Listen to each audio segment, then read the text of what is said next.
Projeto realizado com recursos da Lei 14.017/2020, Lei Aldir Blanc, Governo RS. Essa é uma websérie que traz histórias reais sobre violência doméstica e de gênero, antes e durante a pandemia. Assista, curta, compartilhe e contribua por um mundo mais justo, com mais respeito e dignidade para todas e todos. Para ajuda, procure os coletivos Justiceiras, Whats 11 99 639 1212, www.mapadoacolhimento.org, feminino-plural.org.br, Whats 51 99 537 5459. Sim, precisamos falar sobre isso. Realização e produção: Companhia de Solos Bem Acompanhados, Filmes de Junho Produtora. Assessoria Jurídica: Gabriela Souza, Advocacia para Mulheres. Criação e direção: Débora Finocchiaro, Luiz Alberto Cassol. Sobre fundo azulado, traços brancos desenham uma janela com 2 folhas quadriculadas que se abrem. No vão, a palavra confessionário. Abaixo, em letras cursivas, relatos de casa. Episódio 8. Andréa Cavalheiro.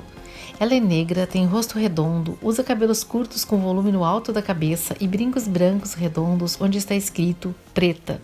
Oi, eu sou Andréa Cavalheiro, sou cantora, já fiz alguns papéis como atriz. É enquadrada dos ombros para cima. E fui convidada para fazer essa websérie Confessionário. Fiz questão de aceitar, porque eu acho que é importante a gente estar aqui e contar os nossos relatos, que não são diferentes dos teus. Porque ao fundo, uma parede branca. Não é porque eu sou cantora ou porque eu já fui atriz. Usa uma blusa laranja sem mangas. Que a minha vida vai ser diferente da tua. Imagem no computador. Eu escolhi contar histórias. Histórias de gordofobia, história de racismo estrutural, história de alcoolismo. Vamos falar primeiro sobre o racismo estrutural? Alterna com tela cheia. Eu estava no Rio de Janeiro, fazendo um show. Estava hospedada num hotel bacana, hotel chique. Fui tomar o café da manhã e na fila dos pãezinhos, né? Tinha mais ou menos umas 3 pessoas na minha frente. E eu fui ali para servir os pãezinhos. Uma senhora que estava na minha frente prontamente virou para trás e disse, bem assim: "Tu não vai trazer os pãezinhos, não?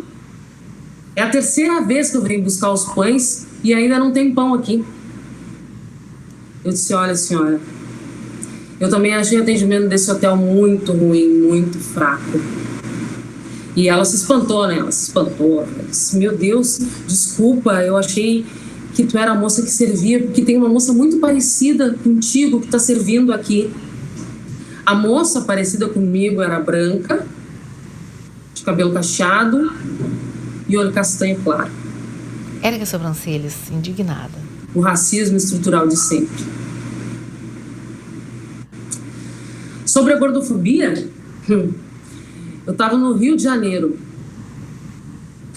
e uma senhora, amiga de amigos e tal, perguntando se eu não ia participar desses reality shows de cantores, por que tu não te inscreve, por que tu não participa? Eu até fiquei bastante feliz com a indicação dela, pô, afinal de contas ela tinha me ouvido cantar e gostou da minha voz, mas ela simplesmente tocou no meu corpo. Desliza a mão no braço esquerdo. E disse o seguinte, isso aqui, ó, apalpa o braço roliço. Isso aqui não funciona na TV. Aí tu tem que emagrecer um pouco, né? Porque isso aqui não vai funcionar na TV. A tua voz é linda, teu rosto é maravilhoso, mas isso aqui não vai funcionar na TV. Fiquei tão pasma, eu fiquei sem reação. Porque em muitos momentos a gente fica sem reação da maneira com que a pessoa te toca. Ela me tocou. Arregala os olhos. E eu fiquei sem reação. Eu não tive o que responder. Eu não sabia o que responder. Nos encara, séria. Eu tive um pai alcoólatra. Uma pessoa inteligentíssima. Uma pessoa que não era ruim. Que não tinha reações agressivas, na verdade, quando bebia. Mas era uma pessoa muito ausente. Ele simplesmente, quando resolvia beber, quando estava de folga, ele sumia por 2, 3 dias e a gente não sabia dele. Esses dias eu me lembrei que quando ele dirigia e estava alcoolizado e a gente estava dentro do carro, ele gostava daqueles carros muito antigos, tipo Dodge, sabe, Opala, essas coisas assim. E ele dirigia bem também. Os 3 filhos, porque nós somos 3, eu, meu irmão, minha irmã, minha mãe, e ele corria. Quanto mais ele bebia, ele ia dirigir, mais ele corria. E eu me lembro da cena da minha mãe pedindo para ele parar de correr, porque nós 3 estávamos sentados atrás e naquela época não se usava cinto de segurança, não tinha. E é tão nítido para mim, assim, eu me lembro que eu me abaixava porque eu sentava atrás do banco dele. Meu irmão sentava no meio, minha irmã sentava atrás da minha mãe. Eu me abaixava atrás do banco dele e começava a fazer orações. E começava a orar e a pedir, pelo amor de Deus, não faz ele correr, não faz ele correr, não faz ele correr, não faz ele correr. Eu tenho mais um outro relato bem interessante sobre a gordofobia, sabe? A gordofobia sempre permeou a minha vida, assim, e como eu lido com ela, né? Eu tinha mais ou menos uns 16 anos, minha mãe fuma, e ela pediu para que eu fosse comprar um cigarro no boteco da esquina. Lá fui eu comprar o cigarro. Chegando lá, o cara foi pegar o cigarro e tal, e tinham 2 caras sentados, era um boteco, né? 2 caras sentados tomando uma cerveja e passou um casal de mão dadas, com as mãos dadas, assim. Um rapaz magro e uma mulher gorda. E um dos caras que estava sentado na mesa ali tomando cerveja fez o seguinte comentário: caraca, velho, como é que esse cara come essa mulher? Eu vou repetir de novo. Como é que esse cara come essa mulher? Imóvel nos olha. Foi assim que eu fiquei. Eu fiquei sem palavras de novo. E eu me senti tão... Eu me senti nojenta.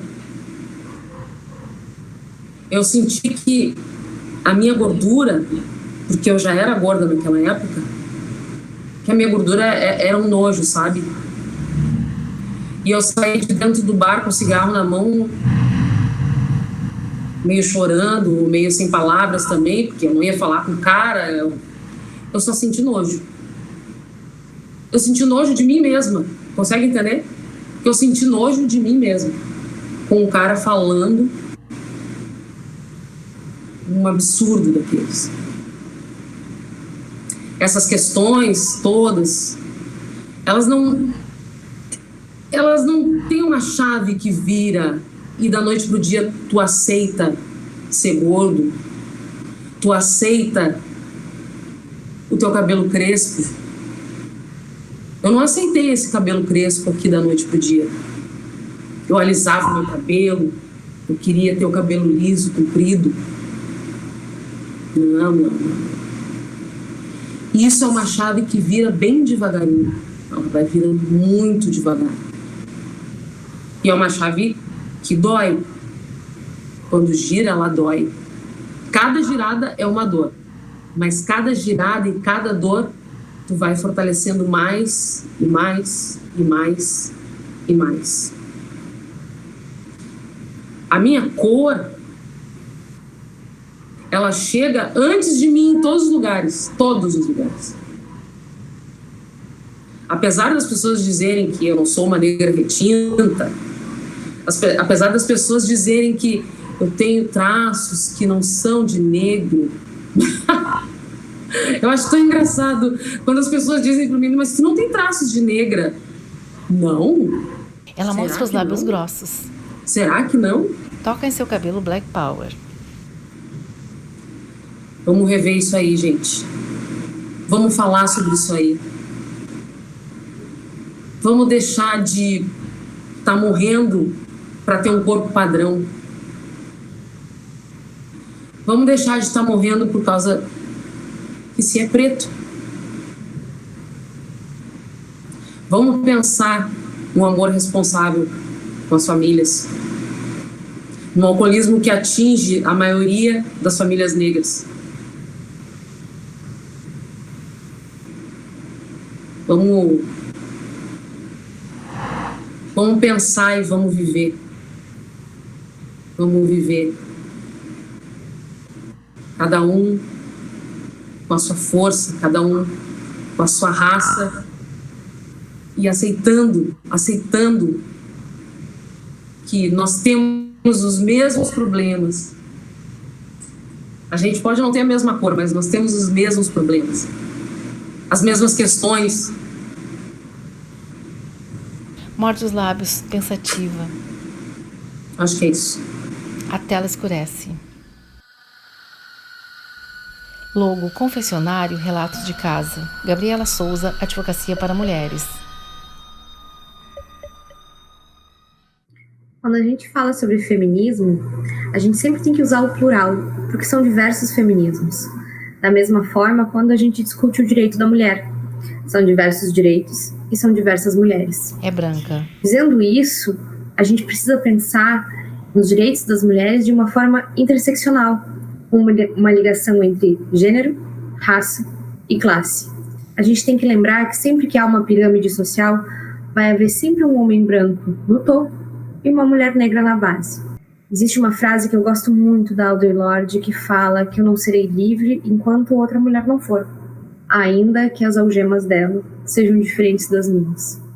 E falar de interseccionalidade é falar exatamente disso, de entender e reconhecer que, mesmo dentro de uma pauta identitária como a do direito das mulheres, existem mulheres com mais benefícios e outras com menos.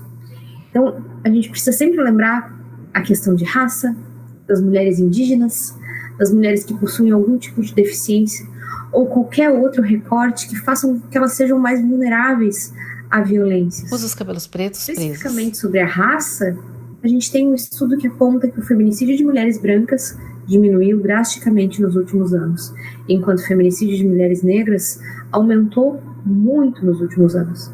E isso explica onde que as políticas públicas devem ser feitas. Nenhuma mulher merece morrer, mas por que as mulheres negras morrem mais ainda hoje? O que está acontecendo? A resposta disso é que existe um racismo estrutural. E existe uma estrutura que a gente precisa questionar, não apenas discutindo raça, discutindo gênero, mas discutindo todas essas questões de uma forma interligada. A interseccionalidade me parece ser o único caminho para a gente fazer a proteção integral dos direitos de todas as mulheres, para que nenhuma mulher mais sofra nenhum tipo de violência. A tela escurece. Denuncie. Se você é vítima ou conhece alguém que seja vítima de qualquer tipo de violência, denuncie, para que não existam mais histórias como essa. Procure a Delegacia da Mulher da sua cidade ou Disque 180. Para ajuda, procure os coletivos Justiceiras, WhatsApp 11 99 639 1212, www.mapadoacolhimento.org, feminino-plural.org.br, WhatsApp 51 99 537 5459. Créditos selecionados. Criação, direção e roteiro, Débora Finocchiaro, Luiz Alberto Cassol. Adaptação coletiva a partir de relatos de Gabriela Souza, de notícias e histórias diversas. Preparação de elenco, Débora Finocchiaro. Direção de fotografia, Fred Paz. Direção de produção, Amanda Gatti e Fred Paz. Montagem e desenho de som, Leonardo Capellati. Trilha sonora, Laura Finocchiaro. Design gráfico, Luciano Ribas. Vinheta, Victor Teixeira dos Santos. Audiodescrição, Marilane Castro da Costa, Felipe Mianes. Tradução e legendas em inglês, Pedro Mendes. Libras, Simone Dornelles. Assessoria de imprensa, Padrinho Agência de Conteúdo. Social Media, Gabriela Rodentelini. Assistência técnica de lives, Débora Bregala. Elaboração de projeto, Companhia de Solos e Bem Acompanhados, Amanda Gatti. Administração do projeto, Elisete Hidalgo. Assessoria contábil, Carlos Augusto Flake. Consultoria astrológica, Amanda Costa. Assistência de produção, Gabriele Gazapina Guimarães. Produção executiva, Amanda Gatti, Débora Finocchiaro. Coordenação geral, Débora Finocchiaro. Apoio, Rádio Univates FM, Rádio FM Cultura, Rádio União FM, Rádio Band News FM, Rede Estação Democracia, Coordenadoria Estadual da Mulher em Situação de Violência Doméstica.